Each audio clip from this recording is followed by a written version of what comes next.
ഇനി കഴിഞ്ഞ ക്ലാസ്സിൻ്റെ കണ്ടിന്യൂഷൻ ആയിട്ടുള്ള ഭാഗമാണ് എടുക്കുന്നത്. മനുഷ്യർ കേന്ദ്രമാകുന്നു എന്ന് പറഞ്ഞൊരു ആശയത്തിലേക്കാണ് നമ്മൾ കടക്കുന്നത്. ഇതിൽ നമ്മൾ മനസ്സിലാക്കേണ്ട ഒരു കാര്യം എന്ന് പറയുന്നത് എന്താണ് സ്കോളാറ്റിസിസം എന്ന് നമ്മൾ മനസ്സിലാക്കണം. എന്താണ് സ്കോളാറ്റിസിസം എന്നാണ് നമ്മൾ ഇനി ഇതിൽ മനസ്സിലാക്കാൻ പോകുന്നത്. സ്കോളാറ്റിസിസം എന്ന് പറഞ്ഞ ഒന്നുമില്ല, മാനവികത എന്ന് പറയുന്ന ആശയത്തിൻ്റെ നേരെ ഓപ്പോസിറ്റ് ആയിട്ടുള്ളൊരു കാര്യമാണ് ഇത് സ്കോളാറ്റിസിസം എന്ന് പറയുന്നത്. നോക്കൂ, ക്രൈസ്തവ മതചിന്തയെ അടിസ്ഥാനമാക്കിയിട്ട് ഈ തത്വശാസ്ത്രം എന്താണ്, വിജ്ഞാനത്തെയും അന്വേഷണങ്ങളെയും പ്രോത്സാഹിപ്പിച്ചു. വിജ്ഞാനത്തിനെയും അന്വേഷണത്തിനെയും പ്രോത്സാഹിപ്പിച്ചുവെങ്കിലും ദൈവത്തിനും പരലോക ജീവിതത്തിനുമാണ് ഊന്നൽ നൽകിയത്. സ്കോളാറ്റിസിസം ദൈവത്തിന് പ്രാധാന്യം നൽകി. സ്കോളാറ്റിസിസം എന്തിന് പ്രാധാന്യം നൽകി? ദൈവത്തിന് പ്രാധാന്യം, ദൈവം ഗോഡിന് പ്രാധാന്യം നൽകി, ദൈവത്തിന് പ്രാധാന്യം നൽകി. എന്നാൽ മാനവികത നോക്കും, അവിടെ നേരെ തിരിച്ചു വന്നു. മനുഷ്യനും, മാനവികത എന്ന് പറയുമ്പോൾ എന്താണ്, മനുഷ്യനും ഇഹലോകത്തിനും യുക്തിചിന്തയ്ക്കും പ്രാധാന്യം കൊണ്ടാണ് മാനവികത എന്ന ആശയം രൂപപ്പെട്ടത്. മനുഷ്യനും ഇഹലോകത്തിനും യുക്തിചിന്തയ്ക്കും പ്രാധാന്യം നൽകിക്കൊണ്ടിട്ടാണ് ഏത് വരുന്നത്, മാനവികത. അപ്പോൾ ഇതിന് ഇത്ര കാര്യം മനസ്സിലാക്കുള്ളൂ. വെറുതെ നമ്മൾ ദൈവത്തിനും പരലോകത്തിനൊന്നും പ്രാധാന്യം കൊടുത്തൊരു കാര്യമില്ല. എന്തിന് പ്രാധാന്യം കൊടുക്കണം? മനുഷ്യൻ്റെ ഇഹലോക ജീവിതത്തിന് നമ്മൾ എന്ത് ചെയ്യണം, പ്രാധാന്യം കൊടുക്കണം എന്നുള്ളതാണ് ഇവിടെ നിന്ന് മനസ്സിലാക്കേണ്ടത്. ഇനി ഇതിൽ നമ്മൾ ഇത് വായിച്ചു നോക്കിയാൽ മതി, ഈ ഒരു ഭാഗങ്ങളൊക്കെ നമുക്കൊന്ന് വായിച്ചു നോക്കിയാൽ മതി. ഈ മാനവികതയുടെ കാലത്ത്, ഈ മാനവികത പിൽക്കാലത്ത് ചിത്രകല, ശില്പകല, സാഹിത്യം, രാഷ്ട്രീയം, ചരിത്രം, ശാസ്ത്രം, മതം തുടങ്ങിയ വിവിധ മേഖലകളിൽ എന്ത് ചെയ്തു, മാറ്റങ്ങൾ വരുത്തി. ഇനി നമ്മൾ ഈ ഒരു മാറ്റങ്ങളാണ് നമ്മളിവിടെ പഠിക്കാൻ പോണത്. മാനവികത മനുഷ്യന് പ്രാധാന്യം കൊടുത്തു കഴിഞ്ഞപ്പോൾ എന്ത് സംഭവിച്ചു? മനുഷ്യൻ ഉൾപ്പെടുന്ന പല പല മേഖലകളിലും എന്ത് സംഭവിക്കാൻ തുടങ്ങി? മാറ്റങ്ങൾ സംഭവിക്കാൻ തുടങ്ങി. ആ മാറ്റങ്ങളെ കുറിച്ചിട്ടാണ് നമ്മൾ ഇനി പഠിക്കാനായിട്ട് പോണത്. അതിൽ നമ്മൾ നവോത്ഥാന കല എന്ന് പറയും. അതായത് മാനവികത മൂലം മനുഷ്യനുണ്ടായിട്ടുള്ള മാറ്റം അല്ലെ, അതിൽ നമ്മൾ എന്ത് പറയും? നവോത്ഥാന കല എന്ന്, നമ്മൾ റിനൈൻസൻസ് എന്നൊക്കെ നമ്മൾ പറയല്ലേ. അപ്പോൾ ചിത്രങ്ങളൊക്കെ കണ്ടാൽ നമുക്ക് നന്നായിട്ട് മനസ്സിലാക്കാൻ പറ്റും എന്തൊക്കെ മാറ്റങ്ങളാണ് വരുന്നത് അല്ലേ. മധ്യകാലത്തെയും നവോത്ഥാന കാലത്തെയും ചിത്രങ്ങൾ തമ്മിലുള്ള വ്യത്യാസം എന്താ നോക്കിയേ. മധ്യകാലത്ത് എന്തായിരുന്നു, അത് ദൈവത്തിനായിരുന്നു പ്രാധാന്യം കൊടുത്തിരുന്നത്. നവോത്ഥാന കാലമായപ്പോഴോ അതൊരു അമ്മയും കുട്ടിയായിട്ട് മാറി, അല്ലെങ്കിൽ മനുഷ്യൻ്റെ ആശയങ്ങളായി മനുഷ്യന് കൂടുതൽ പ്രാധാന്യം കൊടുക്കാനൊക്കെ തുടങ്ങിയില്ലേ. മധ്യകാലത്തെയും എന്താണ്, ഇപ്പോൾ ഈ രണ്ട് ചിത്രങ്ങൾ, ഒന്നാമത്തെ ചിത്രമാണെങ്കിലും രണ്ടാമത്തെ ചിത്രമാണെങ്കിലും രണ്ടിൻ്റെയും ആശയം എന്താണ്, ഒരമ്മ കുട്ടീനെ കയ്യിലെടുത്തിരിക്കുന്നു, അപ്പുറത്തും ഒരമ്മ ഒരു കുട്ടീനെ കയ്യിലെടുത്തിരിക്കുന്നു. പക്ഷേ അതിലെന്താണ് വ്യത്യാസമുണ്ട്. ഒന്നാമത്തെ ചിത്രം, അതായത് ഈ മധ്യകാലഘട്ടത്തിൽ ചിത്രത്തിലെ മാലാഖമാർ, സ്വർഗീയത തുടങ്ങിയ ആത്മീയ ഘടകങ്ങൾക്കാണ് പ്രാധാന്യം കൊടുത്തപ്പോൾ ഇവിടെ എന്താണ്, നവോത്ഥാന കാലഘട്ടത്തിൽ ശരീരത്തിൻ്റെ സൗന്ദര്യം, മൗലികത, വർണ്ണങ്ങളുടെ സ്വാഭാവിക പ്രയോഗം തുടങ്ങിയ ഭൗതിക ഘടകങ്ങൾക്ക് പ്രാധാന്യം കൊടുത്തു. അഥവാ മധ്യകാലഘട്ടത്തിൽ അവരെന്ത് വരയ്ക്കുക വെച്ചാലും അവരെന്തിനെ കണക്ട് ചെയ്ത് വരയ്ക്കും? ദൈവങ്ങളെ കണക്ട് ചെയ്തിട്ടാണത് വരയ്ക്കുക. പക്ഷേ നവോത്ഥാന കാലത്തിൽ എത്തിയപ്പോഴോ അത് ശരീരത്തിൻ്റെ സൗന്ദര്യം വരാൻ തുടങ്ങി, മൗലികത വരാൻ തുടങ്ങി, വർണ്ണങ്ങളുടെ സ്വാഭാവിക പ്രയോഗം തുടങ്ങിയ കാര്യങ്ങളൊക്കെ അവിടെ വരാൻ തുടങ്ങി. ഇനി നമുക്ക് വാസ്തുവിദ്യ, ചിത്രകല, ശില്പകല തുടങ്ങിയിട്ടുള്ള കുറേ കാര്യങ്ങളിൽ എന്ത് ചെയ്തു, അവിടെ മാറ്റങ്ങൾ വന്നു.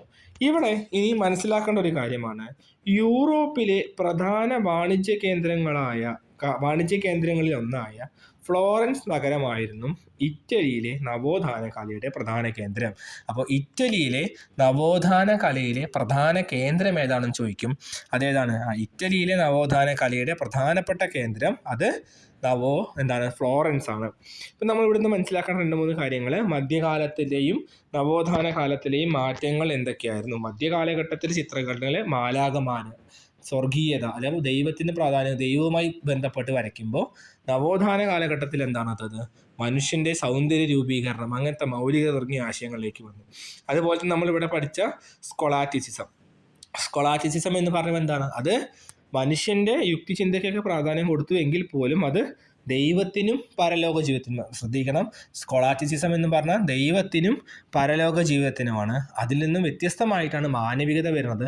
മാനവികത വന്നപ്പോൾ എന്ത് സംഭവിച്ചു? അത് മനുഷ്യനും ഇഹലോക ജീവിതത്തിനും പ്രാധാന്യം നൽകി. മാനവികത എന്തിനു പ്രാധാന്യം നൽകി? മനുഷ്യനും ഇഹലോക ജീവിതത്തിനും പ്രാധാന്യം നൽകി. അങ്ങനെ മാനവികത വന്നപ്പോഴാണ് ചിത്രകല, ശില്പകല, അങ്ങനെയുള്ള വാസ്തുവിദ്യ തുടങ്ങിയുള്ള കാര്യങ്ങളിലൊക്കെ എന്ത് വരുന്നത്, മാറ്റങ്ങൾ വരുന്നത്. അപ്പോൾ സ്കോളാസ്റ്റിസിസം മാനവികത നമ്മൾ മനസ്സിലാക്കണം. ഇനി ചിത്രകല എന്താണ്? ചിത്രകലയിൽ നമ്മൾ കുറേ അധികം കാര്യങ്ങൾ പഠിപ്പിക്കണം. നമുക്ക് എന്താണ് യുക്തിചിന്തയും മനുഷ്യ സ്വഭാവത്തിലെ വൈകാരികതയ്ക്കും ചിത്രകാരന്മാർ തങ്ങളുടെ സൃഷ്ടികളിൽ ഊന്നൽ നൽകി. അതായത് ഇഹലോകത്തെ മൂല്യങ്ങൾക്ക് പരലോകത്തിലുള്ള ദൈവങ്ങളെക്കാൾ കൂടുതൽ എന്താണ് നമ്മുടെ നാട്ടിലുള്ള നമ്മുടെ ഭൂമിയിലുള്ള മനുഷ്യന്മാർക്ക് പ്രാധാന്യം നൽകി. എല്ലാം വായിച്ചു പോകുന്നില്ല, സമയം ഉണ്ടാവില്ല. ഇഹലോകത്തെ മൂല്യങ്ങൾക്ക് പ്രാധാന്യം ലഭിച്ചു. മാനവികതയുടെ സ്വാധീനം കാരണം കലാസൃഷ്ടികൾ കൂടുതൽ കൃത്യമുള്ളവയും യഥാർത്ഥത്തോട് ചേർന്ന് നിൽക്കുന്നവയുമായിരുന്നു. മറ്റേതെന്താ? ആധുനിക കാലഘട്ടത്തിൽ അല്ലെങ്കിൽ മധ്യകാലഘട്ടത്തിലൊക്കെ എന്തായിരുന്നു? അവിടെ ചിത്രം വരയ്ക്കുമ്പോൾ അത് ആരുമായി കണക്ട് ചെയ്യും? അത് ദൈവവുമായി കണക്ട് ചെയ്യും. ഇവിടെ എന്താ? മാനവികത വന്നു. നവോത്ഥാന കാലത്ത് ചിത്രകല അപ്പം എന്തായി മാറി? അത് മനുഷ്യൻ്റെ യാഥാർത്ഥ്യത്തോട് കുറച്ചധികം ചേർന്ന് നിൽക്കുന്ന ഇതായിരുന്നു. അതായത് കലാകാരന്മാർ ചിത്രത്തിലായിരുന്നു എന്താണ് ഭൂദൃശ്യങ്ങൾ, വർണ്ണങ്ങൾ കൊണ്ട് പ്രകാശത്തെയും അകലത്തെയും ചിത്രീകരിക്കുക, മനുഷ്യ ശരീരത്തിൻ്റെ യഥാർത്ഥ ചിത്രീകരണം, എണ്ണച്ചായത്തിൻ്റെ ഉപയോഗം, ഛായാചിത്രങ്ങൾ, ആദർശവൽക്കരിക്കപ്പെട്ട മനുഷ്യരൂപത്തിലുള്ള ദൈവത്തിൻ്റെ ചിത്രീകരണം. അതായത് ദൈവവും ഉണ്ട് മനുഷ്യനുണ്ട്. അപ്പോൾ അങ്ങനെയുള്ളൊരു ചിത്രീകരണ രീതികളൊക്കെ അവിടെ വരുന്നുണ്ട്. ഈ ബോക്സൊക്കെ ജസ്റ്റ് ഒന്ന് വായിച്ചു നോക്കിയാൽ മതി. ഇനി ഇതിൽ കുറച്ച് ആൾക്കാരുടെ പേര് വരും. ആ ആൾക്കാരുടെ പേരും അവർ വരച്ചിട്ടുള്ള ചിത്രങ്ങളുമായിരിക്കും ചിലപ്പോൾ ഈ ഭാഗത്തുനിന്ന് ചോദിക്കാൻ ചാൻസ് ഉള്ള ഏറ്റവും വലിയ ക്വസ്റ്റ്യൻ. എന്താണ് ഈ അവർ വരച്ച ചിത്രങ്ങളും ആൾക്കാരുടെ പേരുമായിരിക്കും ചിലപ്പോൾ അവർ ചോദിക്കുക. ജിയോട്ടോയുടെ ചിത്രങ്ങളിലാണ്. ആരുടെയാണ്? ഇപ്പോൾ ഒന്നാമത്തെ ചിത്രകാരൻ്റെ പേരാണ് ജിയോട്ടോ. ജിയോട്ടോയുടെ ചിത്രങ്ങളിലാണ് ഗ്രെക്കോ റോമൻ സ്വാധീനം ആദ്യം പ്രകടമായത്. ഗ്രെക്കോ റോമൻ സ്വാധീനം ആദ്യമായി എവിടെയാണ്? ജിയോട്ടോയുടെയാണ്. ഇനി അങ്ങനെ അത് മനസ്സിലാക്കി വയ്ക്കുക. പിന്നെ ലിയനാർഡോ ഡാവിഞ്ചിയുടെ ചിത്രം പെട്ടെന്ന് വായിച്ചപ്പോൾ ലിയാൻഡ്രോ ആയി പോയതാണ്. ലിയനാർഡോ ഡാവിഞ്ചിയുടെ വിശ്വപ്രസിദ്ധങ്ങളായ ചിത്രങ്ങൾ ചോദിക്കും. താഴെ തന്നിരിക്കുന്നവയിൽ ലിയനാർഡോ ഡാവിഞ്ചിയുടെ വിശ്വപ്രസിദ്ധമായ ചിത്രങ്ങൾ എന്തൊക്കെ നോക്കൂ. അന്ത്യ അത്താഴം. ഏതൊക്കെയാണ്? അന്ത്യ അത്താഴം, ലാസ്റ്റ് സപ്പർ, മൊണാലിസ. അപ്പോൾ മാച്ച് ദ ഫോളോയിങ് ചോദിക്കാം. ലിയനാർഡോ ഡാവിഞ്ചി എന്തൊക്കെ? ദ ലാസ്റ്റ് സപ്പർ, അതേപോലെ തന്നെ മൊണാലിസ, അന്ത്യ അത്താഴവും മൊണാലിസയും. അങ്ങനെയുള്ള കാര്യങ്ങളാണ് നമുക്ക് മൊണാലിസയുടെ ചിത്രം നമുക്ക് കണ്ടാൽ അറിയാം. അന്ത്യ അത്താഴത്തിൻ്റെ ചിത്രമൊക്കെ നമുക്ക് കണ്ടാൽ അറിയാം. Leonardo da Vinci. ഓക്കെ. അത്ഭുതം മറ്റേ അന്ത്യ അത്താഴം അല്ലെങ്കിൽ ലാസ്റ്റ് സപ്പറൊക്കെ നമുക്ക് ക്രിസ്ത്യൻസിൻ്റെ ഇതുമായി ബന്ധപ്പെട്ടുള്ളതും നമുക്ക് എന്ത് ചെയ്യാൻ പറ്റും. ഇനി അടുത്തത് മൈക്കലാഞ്ചലോ എന്ന മറ്റൊരു പ്രതിഭാശാലി. ആരാണ്? മൈക്കലാഞ്ചലോ എന്ന് പറയുന്ന മറ്റൊരു പ്രതിഭാശാലി. അന്ത്യവിധി. ചിത്രങ്ങളുടെ പേര് മാത്രമേ ഞാൻ പറയുന്നുള്ളൂ. മൈക്കലാഞ്ചലോ, അദ്ദേഹത്തിൻ്റെ ചിത്രത്തിൻ്റെ പേരെന്താണ്? അന്ത്യവിധി. മൈക്കലാഞ്ചലോയുടെ ചിത്രത്തിൻ്റെ പേരെന്താണ്? അന്ത്യവിധി. അപ്പോൾ ലിയനാർഡോ ഡാവിഞ്ചി മൊണാലിസയും അതേപോലെ തന്നെ ദ ലാസ്റ്റ് സപ്പറും വന്നു. അതേപോലെ തന്നെ അടുത്ത ആര് വന്നു? മൈക്കലാഞ്ചലോ എന്ന് പറയുമ്പോൾ ആരാണത്? അത് അന്ത്യവിധി. അങ്ങനെയുള്ള ചിത്രങ്ങളാണ് അവിടെ വരുന്നത്. അതേപോലെ തന്നെ അടുത്ത രണ്ട് ചിത്രകാരന്മാരാണ് ടിഷ്യനും റാഫേലും. ആരാണ്? ടിഷ്യനും റാഫേലും. അവരുടെ ചിത്രത്തിനെ കുറിച്ച് ഇവിടെ പറയുന്നില്ലെങ്കിൽ പോലും ആലോചിക്കുക. അപ്പോൾ ചിത്രകാരന്മാരുടെ പേരുകൾ ആലോചിക്കുക. ഒന്നാമത്തത് ഈ ഒരു മാറ്റം കണ്ടുവരുന്നത് ജിയോട്ടോയുടെ ചിത്രരചനയിലാണ്. പിന്നെ നമുക്ക് നമ്മുടെ ആര് വരും? മൈക്കലാഞ്ചലോ വരും, അന്ത്യവിധി. അതേപോലെ തന്നെ ലിയനാർഡോ ഡാവിഞ്ചി വരും, അന്ത്യ അത്താഴവും. അതേപോലെ തന്നെ മൊണാലിസയും, ലാസ്റ്റ് സപ്പറും മൊണാലിസയും. അപ്പോൾ നോക്കൂ, മൊണാലിസ, ലാസ്റ്റ് സപ്പർ, അന്ത്യ അത്താഴം എന്ന് പറയുന്നത് ആരുടെയാണ്? അന്ത്യ അത്താഴമുണ്ട്, അന്ത്യവിധിയുണ്ട് അല്ലേ? അന്ത്യ അത്താഴമുണ്ട്, അന്ത്യവിധിയുണ്ട്, മാറരുത്. അന്ത്യ അത്താഴം ആരുടെയാണ്? അത് ലിയനാർഡോ ഡാവിഞ്ചിയുടെയാണ്. അന്ത്യവിധി ആരുടെയാണത്? അത് മൈക്കലാഞ്ചലോയുടെയാണ്. ഇതെന്തായാലും മാച്ച് ദ ഫോളോയിങ് അങ്ങനെയൊക്കെ ചോദിക്കും നമുക്ക്. അല്ലെങ്കിൽ നവോത്ഥാന കാലഘട്ടത്തിൽ ചിത്രകലയിലുണ്ടായ മാറ്റങ്ങൾ എന്താണെന്നുള്ളത് ഇതിൽ മനസ്സിലാണ്. പ്രത്യേകിച്ച് മനുഷ്യന്മാരുടെ രൂപം അല്ലേ, സുന്ദരമായ മനുഷ്യരൂപങ്ങൾ, അവരുടെ ആദർശങ്ങൾ, അവരുടെ രൂപഭംഗി, അതൊക്കെ തന്നെ ഇതിലേക്ക് എടുത്ത് വരാൻ തുടങ്ങി, ചിത്രകലയിലേക്ക് വരാൻ തുടങ്ങി. ബാക്കിയുള്ളത് പാരഗ്രാഫിൽ ഒന്ന് വായിച്ചു നോക്കിയാൽ മനസ്സിലാവും. അടുത്തത് ശില്പകല. എന്താണ് ശില്പകല? നോക്കൂ, ചിത്രകല പോലെ തന്നെ ശ്രദ്ധേയമായ മറ്റൊരു രംഗം ശില്പകലയായിരുന്നു.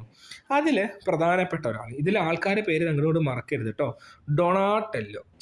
ശില്പകലയിൽ പ്രധാനപ്പെട്ട ഒരാളാണ് ആര്? ഡൊണാട്ടെല്ലോ. മധ്യകാല ഗോതിക് ശൈലിയിൽ നിന്നും ശില്പകലയെ മോചിപ്പിച്ച അദ്ദേഹം ശില്പങ്ങൾക്ക് കൂടുതൽ ഊർജവും വ്യക്തിത്വവും നൽകി. കാരണം ഒരു ശില്പം കണ്ടു കഴിഞ്ഞാൽ നമ്മളിപ്പോൾ കാനായി കുഞ്ഞിരാമൻ്റെ ഒക്കെ ശില്പങ്ങളെ കണ്ടു കഴിഞ്ഞാൽ നമുക്ക് എന്താണ്, yes that's an original person നമുക്ക് തോന്നും. അതേപോലെയാണ് ശില്പകലയിൽ വലിയൊരു മാറ്റം കൊണ്ടുവന്ന ഒരാളാണ് ആര്? ഡൊണാട്ടെല്ലോ എന്ന് പറയുന്നത്. ഒരു കാലിൽ തൻ്റെ ഭാരം പൂർണ്ണമായും താങ്ങുന്ന ഒരു കൗമാരക്കാരനെ അദ്ദേഹം ദാവീദ് എന്ന ഭയങ്കര ശില്പത്തിലൂടെ എന്ത് ചെയ്തു? അദ്ദേഹം അവതരിപ്പിച്ചപ്പോൾ ഡൊണാട്ടെല്ലോയുടെ ശില്പകലയുടെ പേരാണ് ദാവീദ് എന്ന് പറയുന്നത്. ദാവീദ്. അതേപോലെ തന്നെ അദ്ദേഹത്തിൻ്റെ ഗത്താമലാത്ത എന്ന കുതിരപ്പുറത്തിരിക്കുന്ന യോദ്ധാവിൻ്റെ ശില്പവും എന്താണ് നമുക്ക് പറയാൻ പറ്റും. അപ്പോൾ ദാവീദും ഗത്താമലാത്തിയും ഒക്കെ എന്താണ്? അത് ഡൊണാട്ടെല്ലോയുടെ ചിത്രമാണ്, ശില്പമാണ്. അത് ഈ നവോത്ഥാന കാലഘട്ടത്തിൽ ഉണ്ടായിരുന്ന ശില്പകലയ്ക്ക് ഏറ്റവും നല്ല ഉദാഹരണം ആരുടെയായിരുന്നു? അത് ഡൊണാട്ടെല്ലോയുടെ ഏതൊക്കെയാണ്? ദാവീദും ഗത്താമലയുമാണ് നമുക്ക് പറയാൻ പറ്റും. പിന്നെ അങ്ങനെയുള്ള ചിത്രങ്ങൾ നമുക്കവിടെ പറയുന്നത്, അത് മാത്രമേ അവിടെ പറയുന്നുള്ളൂ. മൈക്കലാഞ്ചലോയുടെ ദാവീദ് ഉണ്ട്, ഗത്താമലാത്ത, പിയാത്ത തുടങ്ങിയ സംഭവങ്ങളൊക്കെ അവിടെ കിടക്കുന്നുണ്ട്. ഓക്കെ, ഇനി നമുക്ക് എന്താണ് അടുത്ത ഒരാളെ കുറിച്ച് പറയാം. അതെന്ന് പറയുന്നത് വാസ്തുവിദ്യ. അടുത്ത മേഖലയാണ് വാസ്തുവിദ്യ. എന്തായിരിക്കും വാസ്തുവിദ്യയിൽ വന്ന മാറ്റം? അത് ഫിലിപ്പോ ബ്രൂണലസ്കി എന്ന് പറയുന്ന ഒരു ആളാണ് വാസ്തുവിദ്യാ രംഗത്ത് പുതിയൊരു മാറ്റം കൊണ്ടുവരുന്നത്. ആരാണ്? ഫിലിപ്പോ ബ്രൂണലസ്കി. അപ്പോൾ നമ്മൾ ചിത്രകലയിൽ രണ്ടാൾക്കാരെ പഠിച്ചു, ശില്പകലയിൽ ഒരാളെ പഠിച്ചു, ഇനി വാസ്തുവിദ്യ. ശില്പകലയിൽ നമ്മൾ ആരെ പഠിച്ച? ഡൊണാട്ടെല്ലോ അല്ലേ. അതേപോലെ ചിത്രകലയിൽ ആരെ പഠിച്ചു? ലിയനാർഡോ ഡാവിഞ്ചിയും മൈക്കലാഞ്ചലോയും ജിയോട്ടോ, അങ്ങനെ പറഞ്ഞ 3 ആൾക്കാരെ പഠിച്ചു. അവസാനത്തെ അത്താഴം, അന്ത്യവിധി അല്ലെങ്കിൽ അന്ത്യ-അത്താഴം, അന്ത്യവിധി, അതേപോലെ തന്നെ മൊണാലിസ, ദാവീദ് തുടങ്ങിയുള്ള സംഭവങ്ങളൊക്കെ നമ്മൾ ഗത്താമലാത്തൊക്കെ നമ്മൾ പഠിച്ചു. ഇനി വാസ്തുവിദ്യയിൽ നമ്മൾ വരുമ്പോൾ ഇവിടെ ആരെക്കുറിച്ചാണ്? ഫിലിപ്പോ ബ്രൂണലസ്കി എന്ന് പറയുന്ന ആളാണ് വരുന്നത്. മധ്യകാലത്ത് നിലനിന്നിരുന്ന ഗോതിക് വാസ്തുവിദ്യാ ശൈലിയിൽ നിന്നും വ്യത്യസ്തമായി പ്രാചീന ഗ്രെക്കോ റോമൻ ക്ലാസിക്കൽ ശൈലിയുടെ സ്വാധീനം അദ്ദേഹം നിർമ്മിച്ചു. അത് നമുക്ക് എവിടെ കാണാൻ പറ്റും? എന്താ ഈ ഗോതിക് സ്റ്റൈൽ? കുറച്ച് നേരം ഈ ഗോതിക് സ്റ്റൈൽ എന്ന് പറയുന്നു. പോർച്ചുഗീസുകാർ അവർ കറക്റ്റ് കൊടുത്തിട്ടുണ്ട്. പോർച്ചുഗീസുകാർ മധ്യകാലഘട്ടത്തിൽ യൂറോപ്പിൽ വികസിച്ച് വന്നിട്ടുള്ള ഒരു ശൈലിയായിരുന്നു ഏത്? Gothic style. ഇങ്ങനെ നമ്മളിപ്പോൾ ഒരു എക്സാമ്പിൾ പറയുകയാണെന്ന് വെച്ചാൽ, ഇതിങ്ങനെ ഒരു പള്ളി, അതിനറ്റത്തൊരു കുരിശുണ്ടാവില്ലേ? ഈ ഒരു ഇതിപ്പോൾ ഇങ്ങനെ വരച്ച് കഴിഞ്ഞിട്ട് നമ്മൾ ഇങ്ങനെയൊക്കെ ഒരു പള്ളി വരച്ച് കഴിഞ്ഞാൽ ഒരു കുരിശൊക്കെ ഉണ്ടാവില്ലേ? അറ്റം കൂർത്തിട്ടുള്ള അല്ലേ കമാനങ്ങൾ, മറ്റേ പോയിന്റഡ് ആയിട്ടുള്ള ആർക്ക്. നമ്മൾ സാധാരണ പള്ളികളൊക്കെ എന്ന് പറയുമ്പോൾ ചിലതൊക്കെ ഇങ്ങനെ ആയിരിക്കില്ലേ? കമാനങ്ങൾ, താഴിൽക്കുടങ്ങൾ പോലെ ആയിരിക്കില്ലേ? ഗോതിക്കിൽ എന്തായിരിക്കും? ഗോതിക്കിൽ ഇത് ഇങ്ങനെ കൂർത്തിട്ടുള്ള അറ്റങ്ങളായിരിക്കും നമുക്കുണ്ടാവുക. അപ്പോൾ അതിൽ നിന്ന് മാറിയിട്ട് എന്ത് വരികയാണ്? ഗ്രെക്കോ റോമൻ ശൈലിയിൽ വരികയാണ് ചെയ്യുന്നത്. ഗോതിക് ശൈലിയിലെ ഉയർന്ന ഗോപുരങ്ങൾക്ക് പകരം താഴികക്കുടങ്ങളായിരുന്നു ഉണ്ടായിരുന്നത് അല്ലേ. അതിന് നമുക്ക് ഉദാഹരണമായിട്ട് പറയാൻ പറ്റും, സെൻറ്റ് പീറ്റേഴ്സ് ബസിലിക്കയിലാണ് നമുക്കിത് കാണാൻ പറ്റും. മൈക്കലാഞ്ചലോയും ബ്രഹ്മാന്തയൊക്കെ നിർമ്മിച്ചിട്ടുള്ള. അപ്പോൾ ഈ വാസ്തുവിദ്യയിൽ എന്താ മാറ്റം എന്ന് വെച്ച് കഴിഞ്ഞാൽ ഗോതിക് സ്റ്റൈലിൽ നിന്നും എന്തിലേക്ക് മാറാണ്? ഗ്രക്കോ റോമൻ സ്റ്റൈലിലേക്ക് വാസ്തുവിദ്യ മാറണം. ഗോതിക് സ്റ്റൈലിൽ നിന്നും ഗ്രക്കോ റോമൻ സ്റ്റൈലിലേക്ക് വാസ്തുവിദ്യ മാറണം. അതായത് കൂർത്ത കമാനങ്ങളിൽ നിന്ന് അതൊരു താഴികക്കുടങ്ങളായിട്ട്, ഗോപുരങ്ങൾക്ക് പകരം താഴികക്കുടങ്ങളായിട്ടാണ് അതിന് മാറുക. സെൻറ്റ് പീറ്റേഴ്സ് ബസിലിക്കയാണ് നമുക്കതിന് ഉദാഹരണമാണ്. ഓക്കെ, ഇനി സാഹിത്യം. നമ്മൾ ഈ ചാപ്റ്റർ തുടങ്ങിക്കഴിഞ്ഞപ്പോൾ നമ്മളൊരു സാഹിത്യം പറഞ്ഞു. മനുഷ്യൻ്റെ സാഹിത്യമല്ല, ചിന്താഗതി പറഞ്ഞു. എന്താ പറഞ്ഞത്? മനുഷ്യൻ്റെ അറിവിനെ തടയുന്നതാണ് ഏറ്റവും വലിയ തെറ്റെന്നുള്ളതല്ലേ. അതിന്ന് മാറ്റം വന്നിട്ട് നമുക്ക് നോക്കാം. പ്രശസ്തമായൊരു നോവലുണ്ട്, നോക്കൂ. ആരുടെ? വില്യം ഷേക്സ്പിയറിൻ്റെ പ്രശസ്തമായൊരു നോവലിലൊരു ഭാഗം, ജൂലിയസ് സീസർ ഒരു ഭാഗമാണ് കൊടുത്തിരിക്കുന്നത്. നമ്മുടെ വിധിയെ നിർണ്ണയിക്കാൻ കഴിയുന്ന നക്ഷത്രങ്ങൾക്കല്ല, നമുക്ക് തന്നെയാണ്. നോക്കാം, എന്താണ് നമ്മുടെ വിധിയെ നിർണ്ണയിക്കുന്നത്? ആരാ? നമ്മളാണല്ലേ. നമ്മൾ എങ്ങനെ ആയി തീരണം തീരുമാനിക്കേണ്ടത് ആരാണ്? നമ്മൾ തന്നെയാണ്. അപ്പോൾ ഇവിടെ നോക്കൂ, നവോത്ഥാന സാഹിത്യകാരർ വ്യക്തി സ്വാതന്ത്ര്യത്തിനും മതേതര മൂല്യങ്ങൾക്കും പ്രാധാന്യം നൽകി. ശ്രദ്ധിക്കണേ, നവോത്ഥാന സാഹിത്യകാരർ വ്യക്തി സ്വാതന്ത്ര്യത്തിനും മതേതര മൂല്യങ്ങൾക്കും പ്രാധാന്യം നൽകി. മധ്യകാലത്ത് നിലനിന്നിരുന്ന സ്കോളാസ്റ്റിസിസത്തിൽ നിന്നുമുള്ള മോചനമായിരുന്നു നവോത്ഥാന സാഹിത്യത്തിൻ്റെ അടിസ്ഥാന സവിശേഷത. സ്കോളാസ്റ്റിസിസം എന്താണെന്ന് ഞാൻ പിന്നെയും പറഞ്ഞു തന്നിട്ടുണ്ടായിരുന്നു. എന്താണ്? ദൈവത്തിനും പരലോകത്തിനും പ്രാധാന്യം കൊടുക്കുക. പക്ഷെ അവിടെ എന്താണ്? ജ്ഞാനത്തിനെയും അറിവിനെയും സ്വീകരിക്കുമെങ്കിൽ പോലും അവിടെ മനുഷ്യനല്ല പ്രാധാന്യം ഉണ്ടാകുക. അതാർക്കാണ്? ദൈവത്തിനും പരലോകത്തിനുമാണ്. അപ്പോൾ അതിൽ നിന്നും ഒരു മാറ്റമാണ്. എന്താണ്? വ്യക്തി സ്വാതന്ത്ര്യവും മതേതര മൂല്യങ്ങൾക്കും പ്രാധാന്യം നൽകിക്കൊണ്ടാണ് സാഹിത്യകൃതികളൊക്കെ വരുന്നത്. അതേപോലെ തന്നെ പ്രാചീന ഗ്രെക്കോ റോമൻ സംസ്കാരത്തിൻ്റെ സ്വാധീനം ഉണ്ടായിരുന്നുവെങ്കിലും ലാറ്റിൻ ഭാഷയ്ക്ക് പകരം പ്രാദേശിക ഭാഷയിലാണ് മിക്ക നവോത്ഥാന സാഹിത്യകാരരും രചനകൾ നടത്തിയത്. എന്താണ്? ലാറ്റിൻ ഭാഷ അതായിരുന്നു പ്രചാരത്തിലുണ്ടായിരുന്ന ഭാഷ എങ്കിൽ പോലും സാധാരണ ഭാഷയിൽ സാധാരണക്കാർക്കും കൂടി മനസ്സിലാവുന്ന രീതിയിലുള്ള ഭാഷയിലായിരുന്നു അവർ എഴുതിയിരുന്നത്. അദ്ദേഹത്തിൻ്റെ അല്ലെങ്കിൽ അന്നത്തെ കാലത്തുള്ള എല്ലാ എഴുത്തുകാരും പ്രാദേശിക ഭാഷകളിലും എഴുതിയിരുന്നു മനസ്സിലാക്കിയാൽ മതി. നവോത്ഥാന കാലത്തെ ശ്രദ്ധേയനായ സാഹിത്യകാരനായിരുന്നു ആര്? ദാന്തെ. നവോത്ഥാന കാലഘട്ടത്തിലെ ശ്രദ്ധേയനായ സാഹിത്യകാരനായിരുന്നു ദാന്തെ. അദ്ദേഹത്തിൻ്റെ പ്രധാനപ്പെട്ട ഒരു സാഹിത്യ കൃതിയാണ് ഏത്? Divine comedy. അപ്പോൾ ചിത്രകല, ശില്പകല, വാസ്തുവിദ്യയിൽ നമ്മൾ കുറേ പേര് പഠിച്ചിട്ടില്ലെങ്കിൽ പോലും അടുത്തത് സാഹിത്യത്തിലാണ് നമ്മൾ പിന്നെയും കുറേ പേര് പഠിക്കുന്നത്. അതിൽ ഒന്നാമത്തെ ആരാണ്? അത് ദാന്തെയാണ്. അതാരാണ്? ദാന്തെ. ദാന്തെയുടെ എന്താണ്? Divine comedy. ദാന്തെയുടെ ഡിവൈൻ കോമഡി. ഡിവൈൻ ഇങ്ങനെ എഴുതുമ്പോൾ കാണുന്നുണ്ടെന്ന് വിചാരിക്കുന്നു. Divine comedy. അപ്പോൾ ശ്രദ്ധിക്കുക, ഇവിടെ വ്യക്തമായി കൊടുത്തിട്ടുണ്ട് ദാന്തെ. അതാണ് എല്ലായിടത്തും പറയുന്നത്, ഇത് മാത്രം പറയണം കേട്ടോ. ദാന്തെ ഡിവൈൻ കോമഡി നവോത്ഥാന സാഹിത്യത്തിന് ഉദാഹരണമാണ്. അതേപോലെ തന്നെ മനുഷ്യസ്നേഹം, രാജ്യസ്നേഹം, പ്രകൃതി പ്രതിഭാസങ്ങളുടെ താല്പര്യം തുടങ്ങിയുള്ള കാര്യങ്ങളൊക്കെ തന്നെ നമുക്ക് എന്തിൽ കാണാൻ പറ്റും? ഡിവൈൻ കോമഡിയിൽ കാണാൻ പറ്റും. അത് ജസ്റ്റ് അതിനെക്കുറിച്ച് ഞാൻ ഡീറ്റെയിൽ ആയിട്ട് പോകുന്നില്ല. എന്താണത് അധികം ചോദിക്കുന്നത് ചിലപ്പോൾ മാച്ച് ദ ഫോളോയിങ് ഒക്കെ ആയിരിക്കും. അടുത്തത് ആര് വരും? പെട്രാർക്കിൻ്റെ. ഏതാ വരുന്നത്? പെട്രാർക്കിൻ്റെ മറ്റൊരു വിശ്വപ്രസിദ്ധ സാഹിത്യകാരനായ പെട്രാർക്ക്, അദ്ദേഹത്തിൻ്റെ ഒരു കൃതിയാണ് ഡെക്കാമറൺ. എന്താണ്? ഡെക്കാമറൺ. ക്ഷമിക്കണം. പെട്രാർക്കിൻ്റെ മാനവികതയുടെ പ്രധാന പ്രചാരകരിലൊരായിരുന്നു പെട്രാർക്ക്. അദ്ദേഹം ലോറയ്ക്ക് എഴുതിയ പ്രണയഗീതങ്ങൾ ധീരവും അതേപോലെ തന്നെ വേറിട്ട ശൈലിയുമുള്ളവയായിരുന്നു. എന്നാൽ ലാറ്റിൻ ഭാഷയെ എന്ത് ചെയ്തില്ല? അദ്ദേഹം ഉപേക്ഷിക്കാൻ തയ്യാറായില്ല. പെട്രാർക്കിൻ്റെ അല്ല ഡെക്കാമറൺ. ഡെക്കാമറൺ എന്താണ്? അത് എഴുതിയിരിക്കുന്നത് ബൊക്കാച്ചിയോ എന്ന് പറയുന്നത്. അത് ശരിയൊരു മിസ്റ്റേക്ക് വന്നാണ്. ബൊക്കാച്ചിയോ എന്ന് പറയുന്ന ഒരു സാഹിത്യകാരനാണ് എഴുതിയിരിക്കുന്നത് ഡെക്കാമറൺ എഴുതിയിരിക്കുന്നത്. ഡെക്കാമറൺ എഴുതിയിരിക്കുന്നതാണ് ബൊക്കാച്ചിയോ. ഡെക്കാമറൺ എഴുതിയിരിക്കുന്നതാണ് ഇത് ബൊക്കാച്ചിയോ എന്ന് പറയുന്നത്. ഓക്കെ. ഡെക്കാമറൺ എന്ന കൃതിയുടെ രചയിതാവാണ് ആര്? ബൊക്കാച്ചിയോ. അപ്പോൾ അവിടെ പെട്രാർക്ക് എന്ന് പറഞ്ഞ സാഹിത്യകാരുണ്ടെന്ന് മനസ്സിലാക്കുക. അതേപോലെ തന്നെ ദാന്തെ ഉണ്ടെന്ന് മനസ്സിലാക്കുക. ദാന്തെയുടെ കൃതിയുടെ പേരെന്താണ്? അതായതാണ് ഡിവൈൻ കോമഡി. ബൊക്കാച്ചിയോടെയാണ് ഡെക്കാമറൺ. ഡെക്കാമറൺ എന്ന കൃതിയുടെ രചയിതാവായ ബൊക്കാച്ചിയോ മറ്റൊരു വിഖ്യാതനായ നവോത്ഥാന സാഹിത്യകാരന്മാരായിരുന്നു. പെട്രാർക്കിനെ കുറിച്ച് പറയാൻ കാരണം എന്താ? പെട്രാർക്ക് നവോത്ഥാന സാഹിത്യകാരനായിരുന്നെങ്കിൽ പോലും അദ്ദേഹം ലാറ്റിൻ ഭാഷ ഉപേക്ഷിക്കാൻ തയ്യാറായില്ല. ബാക്കിയുള്ളവരൊക്കെ പ്രാദേശിക ഭാഷയ്ക്ക് പ്രാധാന്യം കൊടുത്തപ്പോൾ പെട്രാർക്ക് ലാറ്റിൻ ഭാഷ ഉപേക്ഷിക്കാൻ തയ്യാറായില്ല. അടുത്തത് നിക്കോളോ മാക്കിയവെല്ലി. അടുത്ത ആളാണ് നിക്കോളോ മാക്കിയവെല്ലി, ദി പ്രിൻസ്. അടുത്തത് എന്ന് പറയുന്നത് നിക്കോളോ മാക്കിയവെല്ലിയാണ്. അദ്ദേഹത്തിൻ്റെ പ്രധാനപ്പെട്ട കൃതിയാണ് ഇത് ദി പ്രിൻസ്. അതെ, അതിലെന്താ പറയണത് നിങ്ങൾ ജസ്റ്റ് ഒന്ന് വായിച്ചു നോക്കിയാൽ മതി. അതിലൊന്നും നമുക്ക് അങ്ങനെ കിടക്കേണ്ട ആവശ്യമില്ല. ഓക്കെ. Niccolo Machiavelli. അപ്പോൾ Dante, Petrarch, Boccaccio, Niccolo Machiavelli, അവരെ പേര് നിർബന്ധമായിട്ടും നിങ്ങൾ ഓർത്തു വെക്കണം. അതേപോലെ ചിത്രകാരന്മാരുടെ പേരുകളും ഇവിടെ ഉണ്ട് കേട്ടോ. ഇറാസ്മസിൻ, praise of folly, Geoffrey Chaucer, Canterbury കഥകൾ, Thomas More, Utopia, Miguel de Cervantes, Don Quixote, Francois Rabelais, ഗാർഗൻറ്റുവയും പാൻഡഗ്രൂലും അങ്ങനെയുള്ള കുറച്ച് കൃതികളൊക്കെ നമുക്ക് അവിടെ കാണാനായിട്ട് സാധിക്കും. ഇനി ഇവിടെ എന്ത് സംഭവിക്കുന്നുണ്ട്? കാരണം ഇതിങ്ങനെ എഴുതിയിട്ട് കാര്യമില്ലല്ലോ, ഇത് ആരെങ്കിലും വായിക്കണ്ടേ, എന്നാലല്ലേ ഇപ്പോൾ ഇത് എഴുതിയിട്ട് കാര്യമുള്ളൂ.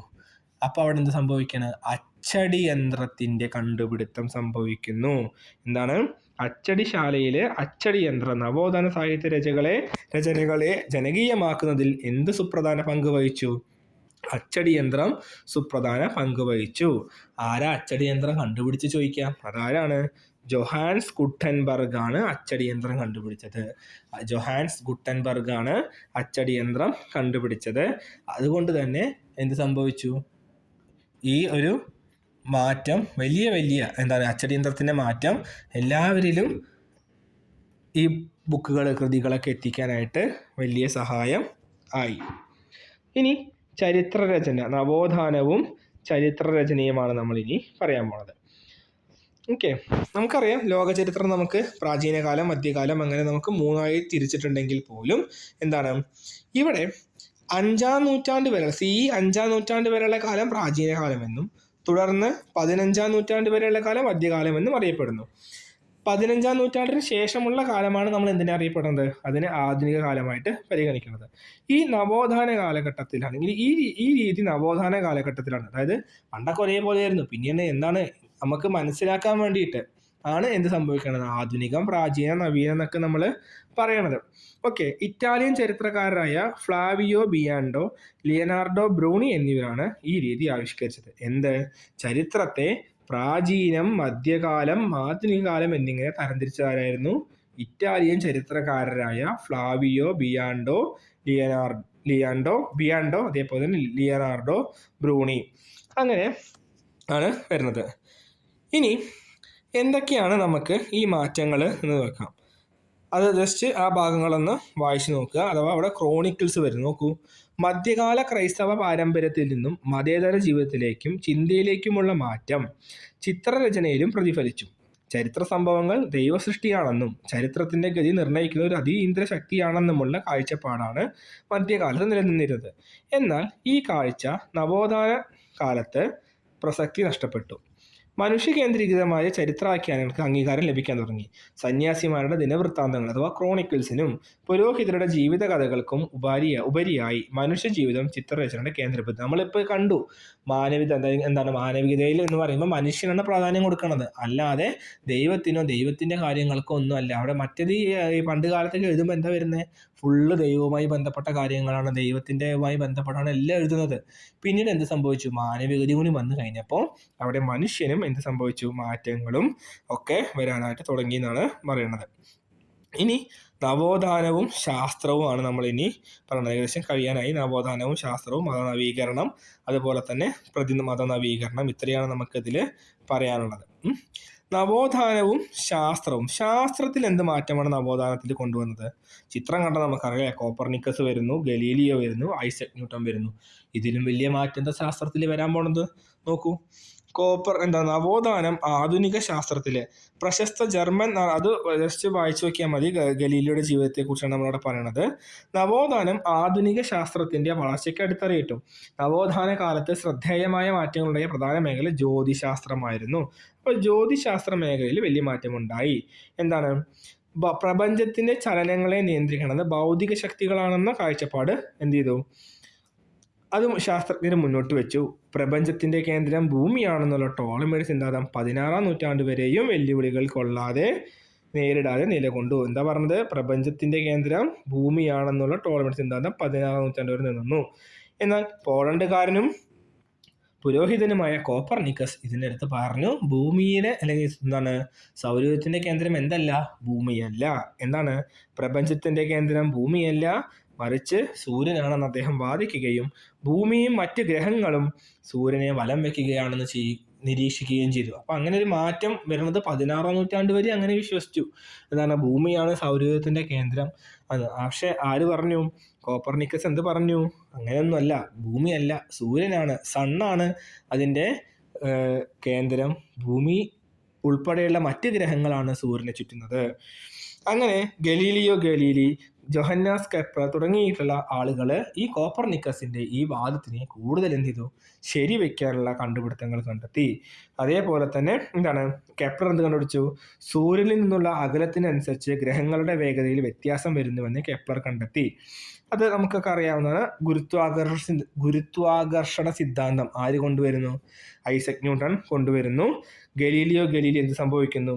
മറ്റേ ദൂരദർശി നിർമ്മിക്കുന്നു. അങ്ങനെയുള്ള കാര്യങ്ങളൊക്കെ എന്ത് ചെയ്തു?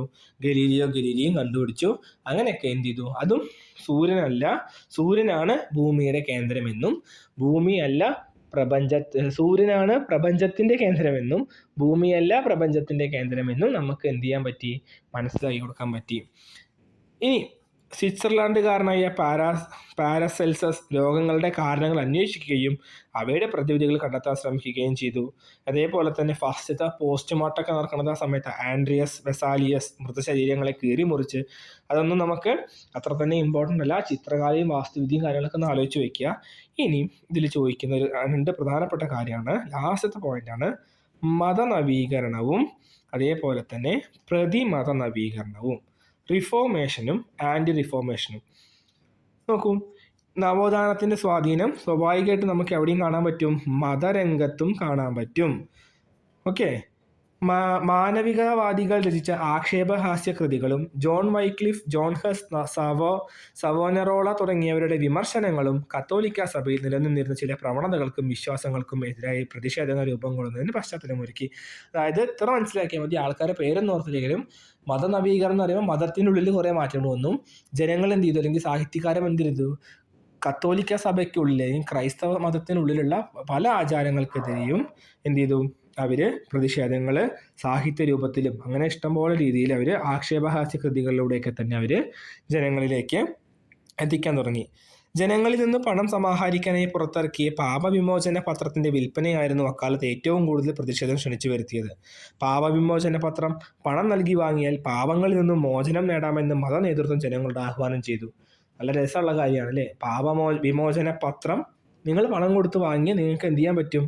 പാപത്തിൽ നിന്നും മോചനം നേടാം. അങ്ങനത്തെ കാര്യങ്ങളൊക്കെ എന്ത് ചെയ്യണം? ഈ മാനവികവാദികൾ എതിർക്കണം. അങ്ങനെയൊന്നും പറ്റില്ല. പാപവിമോചന പത്രത്തിന്റെ വിൽപ്പനയിലൂടെ ശേഖരിക്കുന്ന പണം കൊണ്ട് ആശുപത്രികൾ, കത്തീഡ്രലുകൾ നിർമ്മിക്കുക എന്നതായിരുന്നു സഭാ നേതൃത്വത്തിന്റെ ലക്ഷ്യം. ഇതിന്റെ വിൽപ്പനയ്ക്കായി ജൊഹാൻ ടെറ്റിൽസ് എന്ന ഡൊമിനിക്കൻ സന്യാസി ജർമ്മനിയിലെത്തി.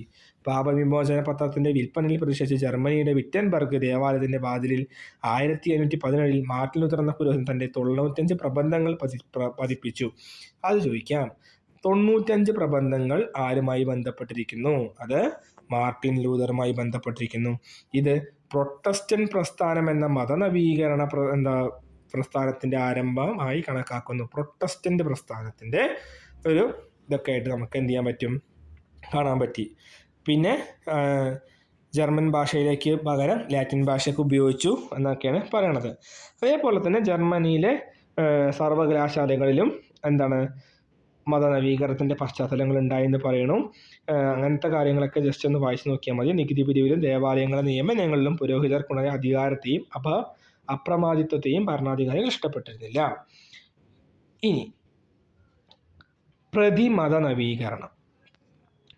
മതനവീകരണത്തെ തുടർന്ന് കത്തോലിക്ക സഭ സ്വയം നവീകരിക്കാനുള്ള ശ്രമങ്ങൾ ആരംഭിച്ചു. മതനവീകരണം അതിനെ എതിർക്കുകയാണ്. അപ്പോൾ കത്തോലിക്ക സഭ എന്ത് പറഞ്ഞു? നിങ്ങൾ എതിർക്കണ്ട, ഞങ്ങൾ സ്വയം കൊണ്ട് മാറിക്കോളാം. അതാണ് കൗണ്ടർ റിഫോർമേഷൻ. ഇത് പ്രതിമത നവീകരണം എന്നറിയപ്പെട്ടു. നോക്കൂ, ഇതിന്റെ ഭാഗമായി വടക്കൻ ഇറ്റലിയിലെ ട്രെൻഡിൽ സഭാ നേതൃത്വത്തിന്റെ ഒരു സമ്മേളനം വിളിച്ചു ചേർത്തു. മതരംഗത്തെ തെറ്റായ പ്രവണതകളെ ഒഴിവാക്കി പരിഷ്കരണവുമായി മുന്നോട്ട് പോവുക എന്നതായിരുന്നു. കത്തോലിക്ക സഭ സ്വയം തീരുമാനിക്കുകയാണ്, നമ്മൾക്ക് ഇടയിൽ മാറ്റം വരുത്തണം എന്ന് പറയുകയാണ് ചെയ്യണത്.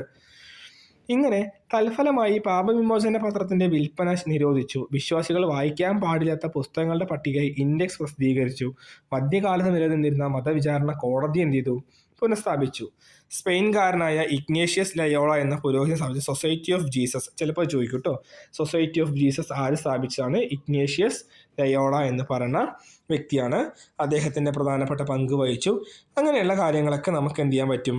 ഇതിൽ ഈ മത നവീകരണം നമുക്ക് എന്തും കൂടിയും പറയാൻ പറ്റും, കത്തോലിക്ക മത നവീകരണം. കാരണം കത്തോലിക്ക സഭയ്ക്കുള്ളിലുള്ള മതങ്ങളുടെ കത്തോലിക്ക സഭയ്ക്കുള്ളിലുള്ള ഒരു നവീകരണമായിട്ട് നമുക്കതിനെ കണക്കാക്കാൻ പറ്റും. ഇതാണ് നമുക്ക് ഒന്നാമത്തെ ചാപ്റ്ററിൽ നമുക്ക് പറയാനുള്ളത്. ഇതിൻ്റെ ഒരു ക്വസ്റ്റ്യൻസും വൺ വേർഡൊക്കെ ഞാൻ ചെയ്യുന്ന ഒരു വീഡിയോ, അത് നമുക്ക് ഡിസ്കസ് ചെയ്യുന്ന ഒരു വീഡിയോ ഞാൻ ചെയ്യാം. അത് നമുക്കൊരു ഹെൽപ്ഫുള്ളായിട്ട് കാണാൻ പറ്റും. കുറച്ച് ദിവസം കഴിഞ്ഞിട്ട് നമുക്ക് ഇതിൻ്റെ ക്വസ്റ്റ്യൻസ് ഒക്കെ ചെയ്യാം, പെട്ടെന്ന് തന്നെ ചെയ്യാം. എന്നിട്ട് നമുക്ക് അടുത്ത ചാപ്റ്ററിലേക്ക് കടക്കാം. Okay, thank you.